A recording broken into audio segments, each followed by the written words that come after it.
lihat 4 itu 4 6 Juwana Irwan Suarsa, kami persilakan untuk memberikan formulir pendaftarannya.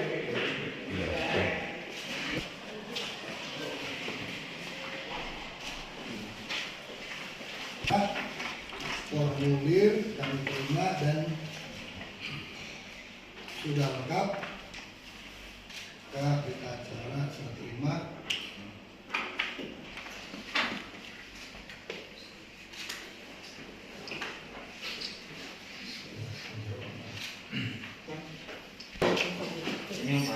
Bro.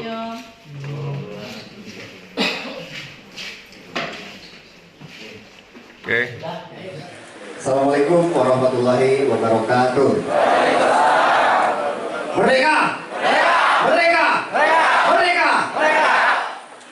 Yang terhormat Pak Ketua DPC sekaligus Bupati Kabupaten Pangandaran Pak Haji Wirinata, yang saya hormati Sekretaris dan seluruh jajaran pengurus Dewan Pimpinan Cabang dari Perjuangan Kabupaten Pangandaran, yang saya hormati sahabat-sahabat, rekan-rekan saya anggota fraksi dari Perjuangan yang hadir di pada kesempatan ini, yang saya hormati rekan-rekan pengurus PAC, ketua PAC dari berbagai kecamatan yang membersamai saya pada kesempatan ini, yang saya hormati istimewa Ketua BPC HIPMI Pangandaran, Kang Sena Bersejarah, yang saya hormati rekan-rekan insan media. Terima kasih yang selalu setia dari hari Selasa sampai sekarang hari Jumat masih tetap standby, dan yang saya hormati seluruh relawan Juwana Irwan yang tetap hadir, dan tidak lupa istriku tercinta serta keluarga. Pertama-tama mari kita panjatkan puji syukur kehadirat Allah Subhanahu wa taala atas limpahan nikmat yang tak terkira tentunya, terutama nikmat sehat, sehingga kita semua bisa hadir berkumpul datang di kantor DPC PDI Perjuangan dalam keadaan sehat walafiat. Tidak lupa sholawat serta salam kita aturkan pada diri kita Habibana wa Nabiyana Muhammad, keluarganya, sahabatnya, dan kita semua selaku umatnya yang senantiasa patuh pada sunnahnya dan mudah-mudahan mendapatkan syafaatnya. Amin. Tuhan selalu memberikan nasihat pada kita semua dan selalu menyampaikan bahwa terkait pilkada adalah sebuah proses dalam memilih pemimpin, dan dalam memilih pemimpin ini tentu harus dilalui dengan proses yang baik agar dapat menghasilkan pemimpin yang baik. Dan PDI Perjuangan pada kali ini memulai penjaringan calon bupati, wakil bupati Pangandaran pada 2024-2029 dengan membuka seluas-luasnya. Dan saya pada hari ini dengan memulai dengan membaca Bismillah di hari yang baik ini, di hari Jumat 19 April 2024 mendaftarkan diri di kantor PDI Perjuangan untuk ikut serta dalam penjaringan calon bupati dan wakil bupati Kabupaten Pangandaran.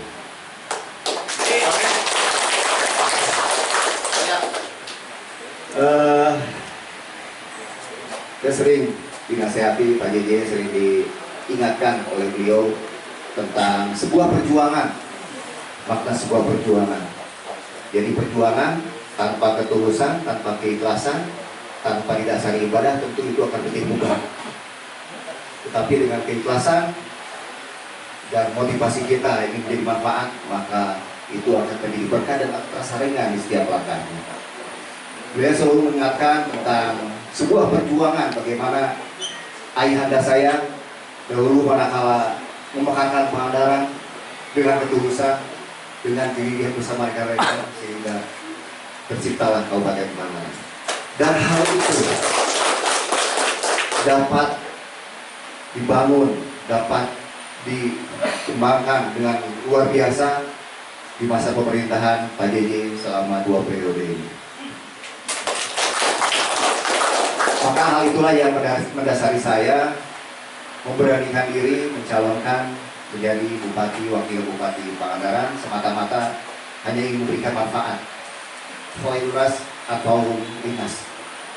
Sebaik-baiknya orang adalah yang bisa memberikan manfaat bagi orang lain. Kalau saya ngurusi perusahaan, mungkin saya hanya bisa memberikan manfaat untuk sekian puluh saja karyawan saya. Ketika saya, atau mungkin beberapa penderes, 12.000 penderes yang bisa memberikan manfaat saya. Ketika saya menjadi anggota dewan, satu dapil yang bisa ikut berbagi dengan Pak Tata, ada Pak Tata. Tetapi mungkin menjadi kepala daerah tentu akan lebih banyak lagi kita memberikan manfaat bagi warga masyarakat. Pemimpin ke depan tentu tidak mudah. Kenapa tidak mudah? Karena Pak JJ sudah meletakkan fondasi yang begitu luar biasa hebat. Dan tadi sudah terrepresentasikan tadi dengan baik bagaimana capaian-capaian pembangunan yang sudah dilakukan selama pemerintahan Pak JJ Wiranggara. Pelayanan dasar sudah hampir selesai dan sempurna, mungkin jadi sempurna. Ya, infrastruktur jalan sudah terbangun, mungkin tahun ini bisa sampai 95%, tinggal 5% lagi, ya kan? Itu mungkin yang 5% yang kata Baju telat nganteran gurame.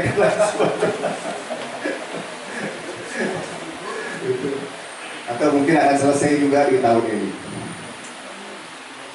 Kedepan tentu pemimpin selanjutnya harus bisa mengembangkan lagi kaitan infrastruktur, kapasitas yang tadi jalan kecil menjadi besar, sehingga akses kendaraan bisa dilalui oleh kendaraan besar, bis pariwisata bisa melalui jalan-jalan tersebut, kendaraan-kendaraan besar bisa melalui jalan tersebut untuk meningkatkan perekonomian.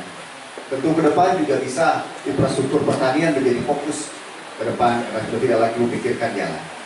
Dari sisi kesehatan juga Pak JJ sudah membangun rumah sakit yang demikian hebat, luar biasa.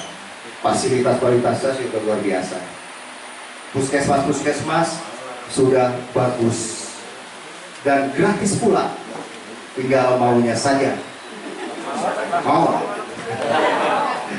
Tinggal maunya saja, gitu kan?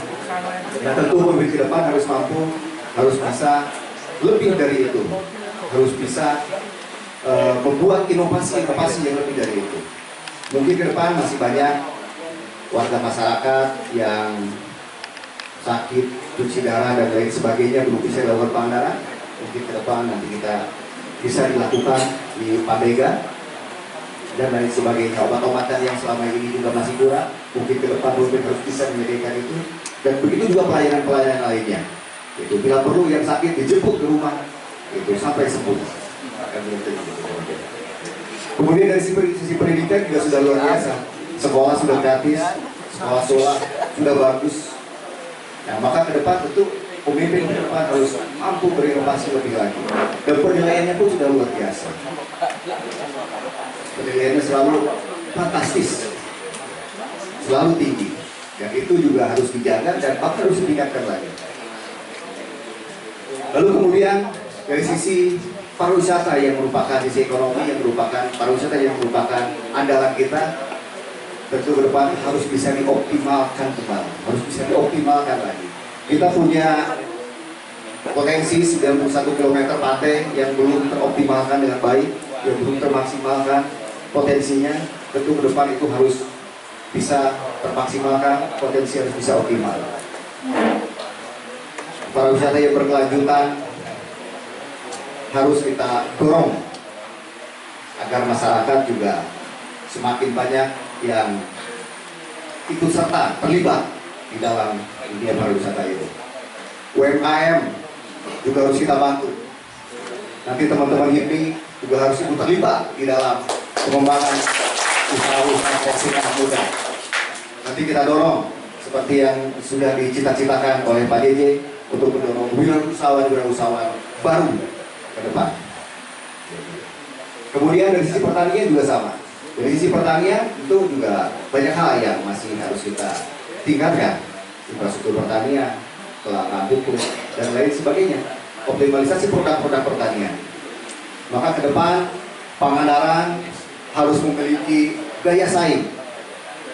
SDM Pangandaran, produk Pangandaran ke depan harus menjadi unggul. Tidak mudah, perlu pemikiran yang luar biasa, yang penuh inovasi, pemikiran yang segar, harus pemimpin yang saksep agar mampu membawa Pangandaran semakin melesat. Saya sampaikan, mohon maaf bila saya ada kekurangan. Terima kasih. Bila tertipu daya, wassalamualaikum warahmatullahi wabarakatuh.